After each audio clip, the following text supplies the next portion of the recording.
अस्सलाम वालेकुम दोस्तों अजीज़ आजिज़ मोहतरम इमरोज़ डेट 27 डेट 3 month and 2025 year این بزایی که پستانهایش بزرگ بزرگ و خیلی قشنگ نگاه کنین، اینو نگاه کنین.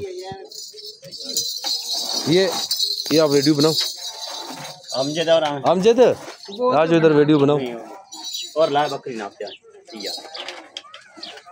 बनाओ बनाओ बनाओ। ये ना بزایی که شما می‌خواستین ازش بلند باشه و پستانایش هم نگاه میکنین، میتونین در پستانش از نزدیک نگاه کنین. امروز 27 تاریخ 27 date 3 months 2025 year. It's a live video. Okay, it's a live video. और दूसरा कौन सा था? ये वाला। ये वो काला डब्बा वीडियो। हाँ? तो मसला नहीं है, तुझे ले आ। तुझे ले आ यार। इसका थन दिखाओ, थन। इसका थन दिखाओ। थन दिखाओ। ये कितना दूध देता है?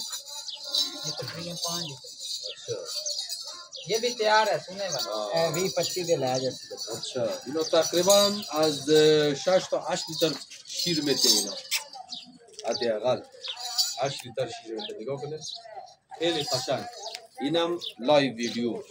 دوستانی که میخواهن بگیرن انشالله هر رقم بوزی که هست با حاجی صاحب تماس بگیرن. حاجی صاحب رجب علی انشالله در اختیارشان قرار میدیم. اوکی کٹ.